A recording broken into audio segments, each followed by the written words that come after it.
My name is Richard Young, so I work in the Carnegie Europe Think Tank in Brussels. I'm part of the TEPSA board. What we do in the TEPSA team every 6 months is consult a team of experts for them to give us their reflections on the presidency coming up in the next 6 months. For this 6 months, forthcoming Danish presidency, we consulted a particularly good team of experts. We have Christine Nielsen from the Think Tank EUROPA here. We had Tina Karjalainen and Federica Prandin from the Finnish Institute of International Affairs and Seamus from the Institute for International and European Affairs in Dublin. They put some really excellent, thought-provoking ideas on the table for what it would take for Europe to actually get out of bed in practice.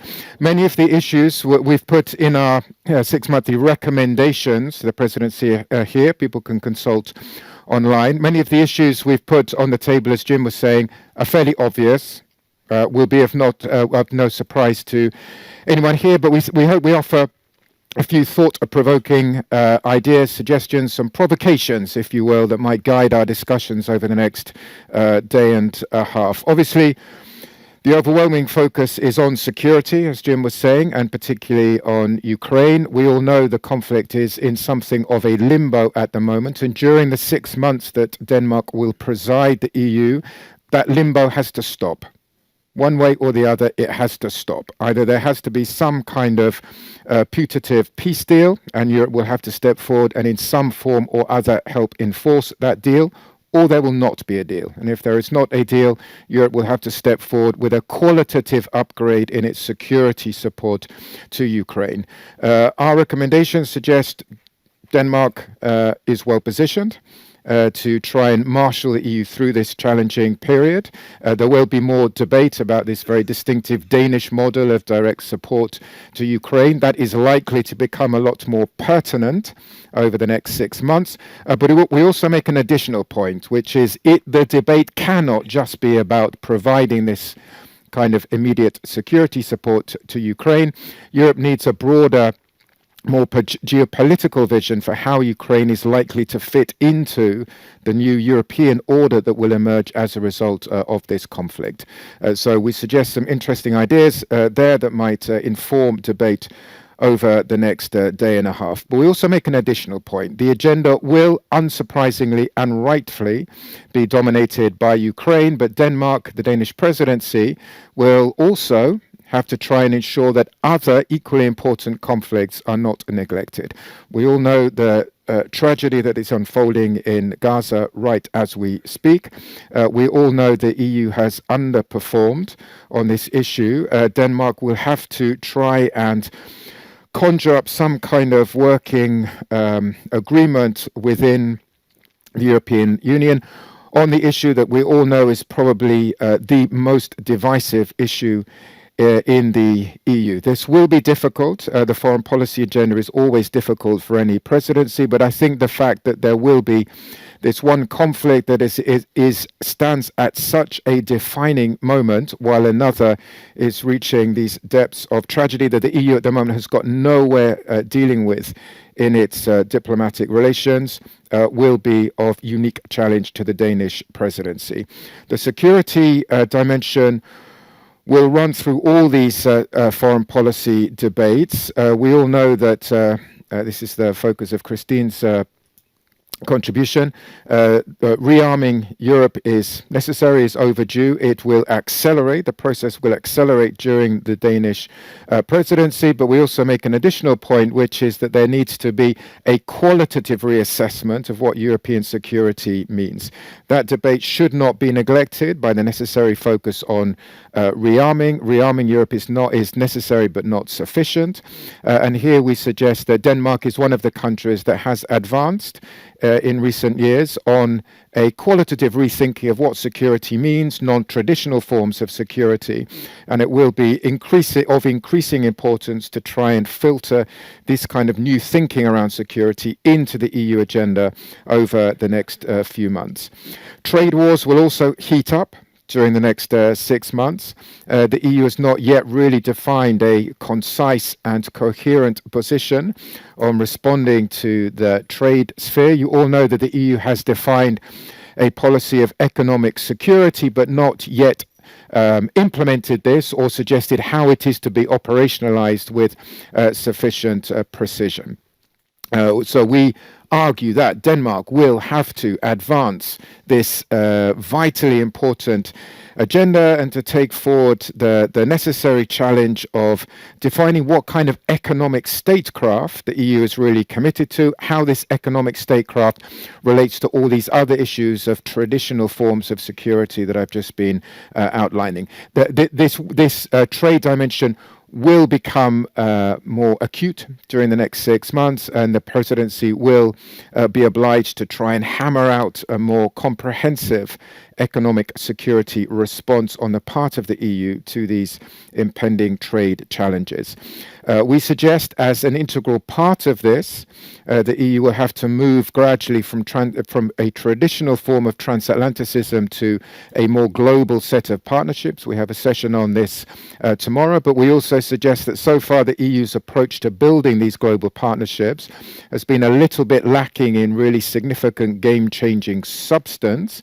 And what the EU will not gain much by is simply signing lots of new partnerships with global powers around the world that do not actually bring new substance to the table. That's our provocation that perhaps our panelists would like to pick up and debate tomorrow. We have a significant contribution in our recommendations from Seamus on tech sovereignty. We all know the tech sovereignty agenda is one on which the EU has certainly progressed over the last 6 months or year. It's an area where the EU really counts. The weight of EU tech regulations undoubtedly imbues the EU with a significant amount of power in international relations. But we suggest that the EU has not yet struck the right kind of balance, and that the EU needs, during the next 6 months, under Denmark's leadership, needs both to avoid the tech sovereignty agenda leading to too much centralization of European regulatory powers, but also to avoid too much deregulation that would take away from the EU the essential source of power that it has through its regulations, and how these are capable of constraining the behavior of the big international tech platforms. A very difficult balancing act to strike, but one that is necessary if the EU is to get this emerging tech sovereignty agenda absolutely right. Underpinning all this, we made the point that at a more mundane level, the Danish presidency will be immersed in the negotiations over the new budget, the multi-annual financial framework. This is where we get into the real nitty-gritty of EU negotiations. Fairly mundane, fairly arcane, fairly technical, but we argue that what is lacking at the moment is a kind of overall vision to structure these nitty-gritty budget negotiations. And that's where we think the presidency could add some kind of valuable input. Which leads me on to the last point, the last issue that we look at in detail in our recommendations, and that is the climate agenda. We make the point here that for obvious reasons, Denmark should be fairly well positioned to try and get the climate agenda back on track, because this is the policy area where I think the EU has slipped backwards in a most pronounced fashion over the last 6 months. We all know there is this growing backlash against the climate agenda, and this calls not just for the presidency to try and push forward to get the EU back on track with its climate targets, the 2035, 2050 targets that the EU has delayed at the moment, but also to do something of even greater importance, which is to ensure that the climate agenda is much more centrally mainstreamed into the way that the EU does security, the way it defines security, the way it defines its social and economic policies. For all the EU's progress on the climate agenda, we argue that that is not sufficiently advanced so far, and it's these social aspects of the climate agenda in particular that need to be looked at in a more systematic fashion if the emerging backlash against the climate agenda is to be overcome. So I leave it there. As I say, most of those issues will come of no surprise to anyone. They're fairly obviously priority issues during the next 6 months, but we try and to suggest some ways in which Denmark might contribute towards fine-tuning and adding new kinds of ideas to the agenda.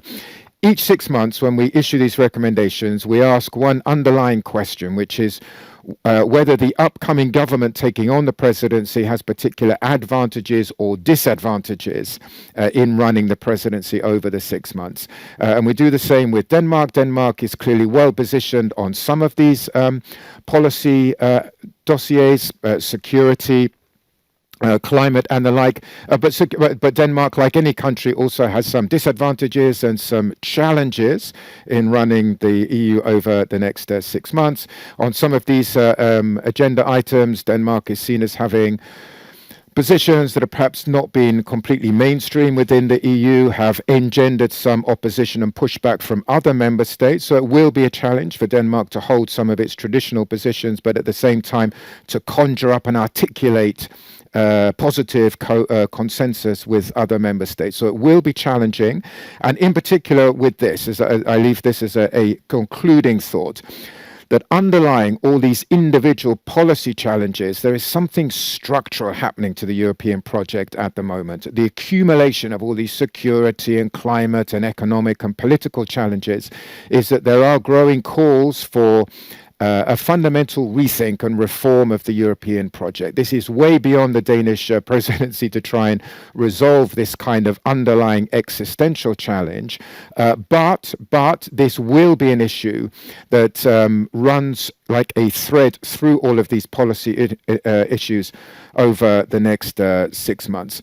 We often repeat ourselves in these recommendations because we always make the point that the next 6-month presidency is likely to be very, very challenging. Every presidency is challenging.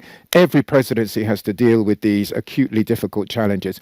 But there does seem to be something different about this presidency in the next 6 months because we have all these individual policy challenges crowding in on the European agenda, but underlying them is this more existential and structural issue about where the European project is actually going as it confronts this unique constellation of external and internal challenges. And I think that it's if one were a government and choosing a time to run the European presidency, this would not be the 6 months you would choose.